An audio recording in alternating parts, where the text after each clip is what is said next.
এই পাপটা কোথা থেকে এসেছে জানেন? সময় যেহেতু শেষ, সংক্ষেপে বলে দিচ্ছি। এই পাপটা দাজ্জালের তৈরি। এই পাপটা দাজ্জালের তৈরি। এই পাপ দাজ্জাল আসার আগে এই পাপ ছেয়ে যাবে, থাকবে না কেউ। এইখানে গান বাজনা হচ্ছে, এখানে আজান হচ্ছে। আমি আশ্চর্য, এমন আশ্চর্য যে মৃত ব্যক্তি খাটের উপরে আছে, পাশের বাড়িতে বিয়ের অনুষ্ঠানে গান বাজনা হচ্ছে। এটা কোন দেশে আছি আমরা, কোথায় আছি? এইরকম পরিস্থিতি যে কত কঠিন আপনি আমি বুঝবো না। এই জন্য এরকম পরিস্থিতিতে কত দেখেছি। এই জন্য আল্লাহ রাসূল সাল্লাল্লাহু আলাইহি ওয়াসাল্লাম এই কথাই বললেন। ওই হাদিসের ব্যাখ্যাটা আমার বুঝে আসে না, কিন্তু এই যে এই সিচুয়েশন দেখে বুঝে আসছে। আল্লাহ রাসূল সাল্লাল্লাহু আলাইহি ওয়াসাল্লাম বলছেন মসজিদ ভর্তি সব লোক থাকবে, মসজিদ ভর্তি লোক নামাজ পড়বে, কিন্তু একজনের ভিতরে ঈমান নাই। তার মানে ইমামেরও নাই, মুয়াজ্জিনেরও নাই, হাজিগণেরও নাই।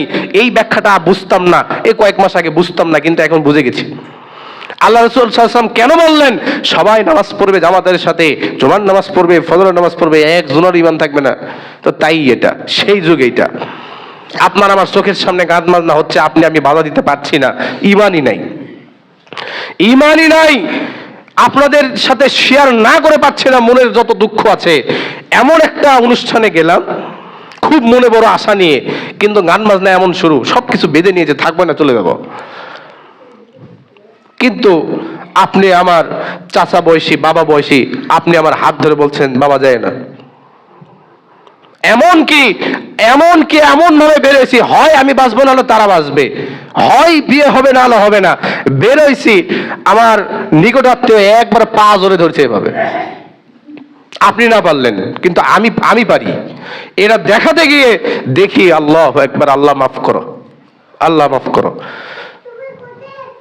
ইমাম সাহেব বসে আছেন, ওখানে গান হচ্ছেন। আমি তাহলে ওখানে কি করব বলেন?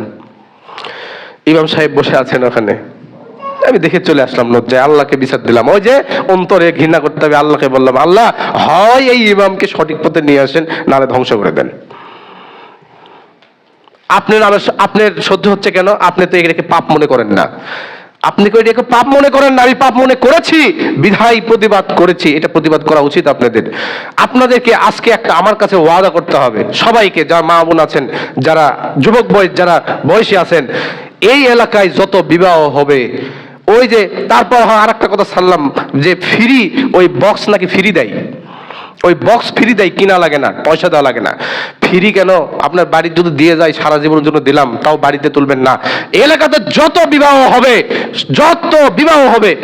যত যুবক ভাইরা লাঠি নিয়ে আগে ভাঙবেন, না বললে আমাকে খবর দেবেন। এটাই হচ্ছে ঈমান, এটাই হচ্ছে ওমর রাদিয়াল্লাহু তাআলা আনহুর এর শক্তি। ওমর রাদিয়াল্লাহু তাআলা যে রাস্তায় যেতেন, শয়তান ভয়ে যেতেন না। কেন?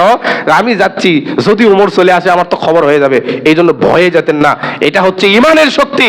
কিন্তু আপনার ওখানে বাজছে, আপনি ওখানে আছেন, হজ করে এসেছেন, আমি হজ করে এসেছি, আপনার কানে যাচ্ছেন, মনে কিছু করছে না, ভিতরে ঈমান নাই, কখন যে চলে গেছে আপনি আমি বুঝছি না। হয়তো মন খারাপ করবেন, করতে পারেন, বা আমার মন খারাপ হতে পারে, করতে পারি, কোনো সমস্যা নেই, কিন্তু এই কথাগুলো না বললেই নয়।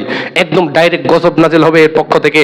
একজন যদি পাপ করে 999 লোকের উপরে গজব নাজিল হবে যদি গান বাজনা ওই এলাকাতে বাজে। আপনাদেরকে ওয়াদা করতে হবে যে এই এলাকাতে কোনো বিয়েতে গান বাজনা হবে না ইনশাআল্লাহ। সবাই বলে ইনশাআল্লাহ। ইনশাআল্লাহ কোনো গান বাজনা হবে না। যেই এলাকাতে গান বাজনা হবে, বিয়ে পড়া বন্ধ, কাজী আসবে না। এগুলো সব ইহুদি খ্রিস্টানের চালচলন।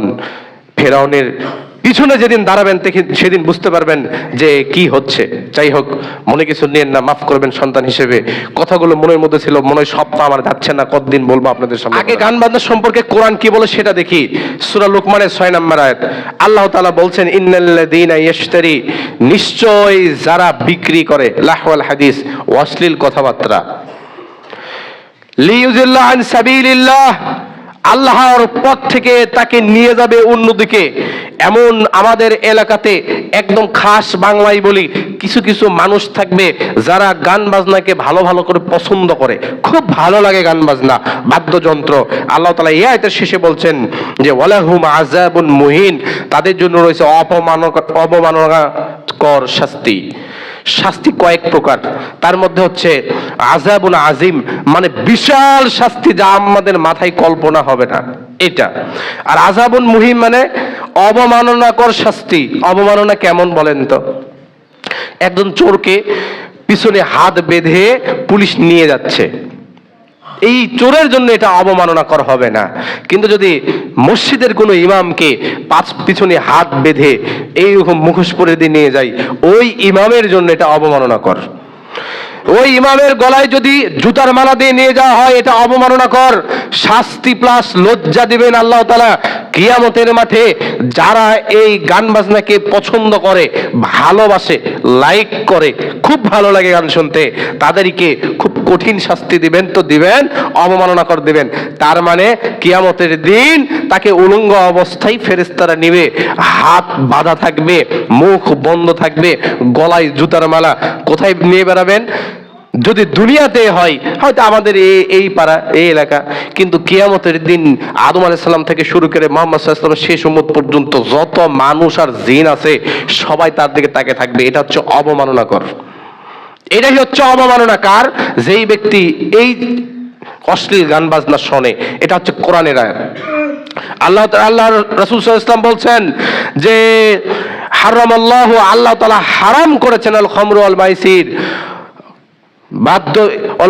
ওয়াল মাইসির, নিষেধা দ্রব্য মদ এবং কুবাতা এবং বাদ্যযন্ত্রকে আল্লাহ তাআলা হারাম করেছেন। এটা কতদিন পর্যন্ত হারাম? এই মসজিদের গেট পর্যন্ত হারাম। মসজিদের গেটের বাইরে যখন যাবেন তখন হালাল। কার কার হালাল? সবার হালাল, সবার হালাল হয়ে যাবে। আল্লাহ রাসূল সাল্লাল্লাহু আলাইহি ওয়াসাল্লাম বলছেন আমার উম্মতের শেষ জামানায় তিনটি বড় বড় গুনাহ চলে আসবে আসমান থেকে। তিনটি পাপের কারণে বড় বড় গুনার মধ্যে হচ্ছে ভূমিকম্প হয়ে সব ধ্বংস হয়ে যাবে।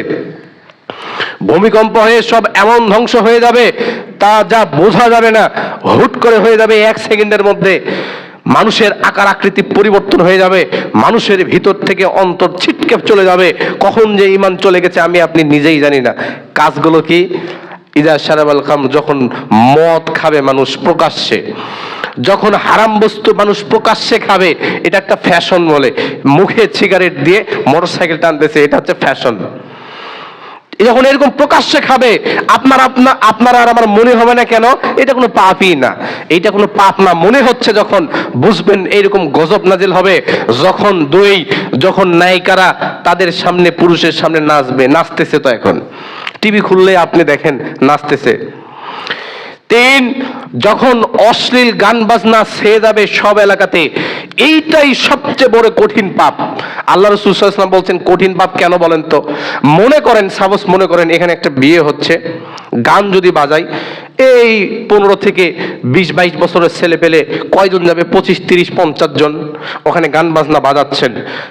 আর আমাদের মহল্লাতে লোক আছেন 500 জন, আরো 450 জন। তাহলে এখানে আমরা যাইনি, এখানে যুক্ত হইনি। আল্লাহ রাসূল সাল্লাল্লাহু আলাইহি ওয়াসাল্লাম বলছেন ওই 50 জনের যা আযাব হবে এই 450 জন সহতাই হবে এই গান বাজনা যখন হবে।